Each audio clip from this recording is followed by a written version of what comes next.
पिछले 70 साल से जिन पार्टियों को हमने 200, 300, 400 सीट तक दिया, वो 400 सीट जीत करके हम मुस्लिम माइनॉरिटी के लिए कौन सा बड़ा काम किया? कोई भी तो बड़ा काम नहीं किया।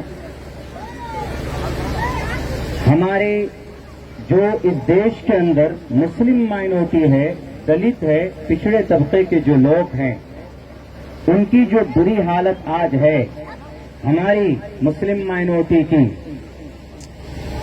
इसको पीछे करने में जिन्हें हम बहुत बड़ी पार्टी समझते हैं, 70 साल से जिनको हम लोग सपोर्ट करते हुए आए हैं, उन्होंने ही हमारी कमर तोड़ कर रख दी है।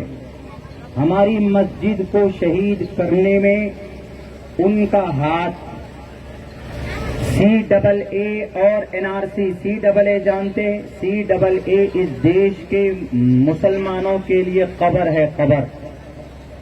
इस CAA लागू भी कर दिया गया है, लेकिन बड़ी पार्टी ने आवाज उठाई।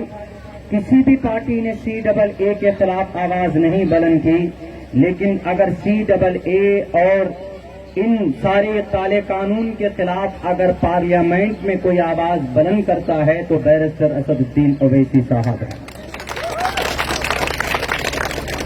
हर मामले में जब हमारी आवाज बुलंद करने वाला बैरिस्टर साहब हैं, तो हम जो वोट डालते हैं तो हम उन पार्टी को क्यों डालते हैं जो हमारे लिए कोई काम नहीं करते, आवाज नहीं बुलंद करते।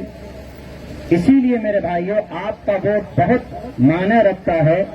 आपने 70 साल से पुरानी पार्टियों को देखा है। आप कुछ दिन के लिए, इस बार सिर्फ 5 साल के लिए अख्तरुल ईमान साहब को जिताने का काम कीजिए। अगर ये आपकी उम्मीद पर मुकम्मल न उतरे तो आप बदल दीजिएगा, 5 साल के बाद किसी और को लेकर आइएगा। लेकिन कभी उम्मीद है हमें, हमारे पूरे भारत के अंदर सबसे ज्यादा गरीब इलाका कौन सा है? हमारा सीमांचल का इलाका है कि नहीं है, बताइए।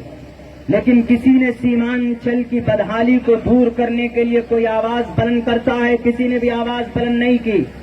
लेकिन सीमांचल की गरीबी को दूर करने के लिए पटना के सदन में एक MLA अमोर विधानसभा से अख्तरुल ईमान साहब जब भी देखते हैं, हमेशा बोलते हैं सदन के अंदर कि हमारे किशनगंज में ये नहीं है, हमारे अमोर में ये कमी है, हमारे अमोर के अंदर ये प्रॉब्लम है।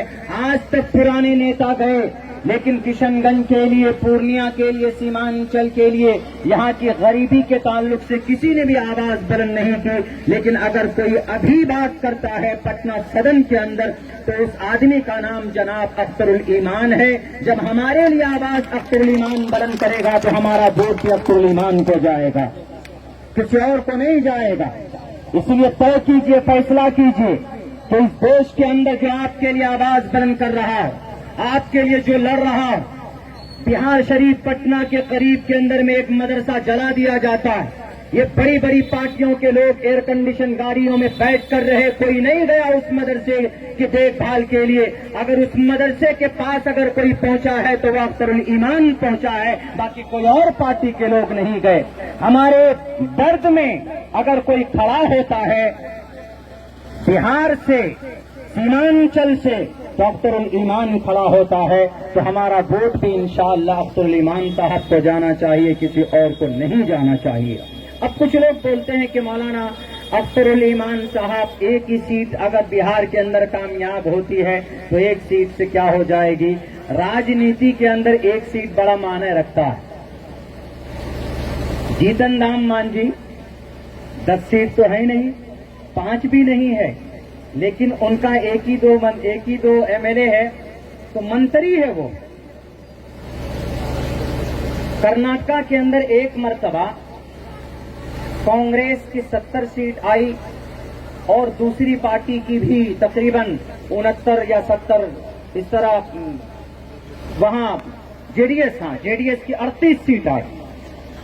कांग्रेस की 70 है, जेडीएस की 38 सीट है। तो वहां पर सीएम कौन बनना चाहिए? कांग्रेस का, क्योंकि सीट ज्यादा है। लेकिन वहां कांग्रेस का सीएम नहीं बनता, जेडीएस का बनता है, जिसकी मात्र 80 सीट है। क्योंकि जेडीएस ने कहा कि अगर मुझे सीएम बनाओगे तो हम तुम्हारे साथ, अगर तुम हमको सीएम नहीं बनाओगे तो हम बीजेपी के साथ चले जाएंगे। बताइए, बिहार के अंदर देख लीजिए, हमारे बिहार के अंदर में सीएम नीतीश कुमार साहब हैं। बीजेपी के कितने हैं? तकरीबन 76। आरजेडी में रहे तो तकरीबन 80 के करीब 80 के। या तो सीएम बीजेपी का बनना था तो या तो सीएम आरजेडी का बनना था, लेकिन नहीं। नीतीश जी के कितने विधायक हैं? मात्र 40 के करीब। लेकिन सीएम 40 वाला बन रहा है। क्यों? इनके पास आंकड़ा है। अगर आपके पास एक विधायक होगा मान लीजिए, और एक विधायक की जरूरत पड़ेगी पटना के अंदर में सरकार बनाने के लिए, एक विधायक की जरूरत पड़ेगी, और वो एक विधायक अगर मजलिस के पास होता है, कुल हिंद मजलिस इत्तेहादुल मुस्लिमीन के पास होता है, उधर आरजेडी कहेगा कि भैया अख्तरुल ईमान साहब आ जाओ, हमें सपोर्ट करो।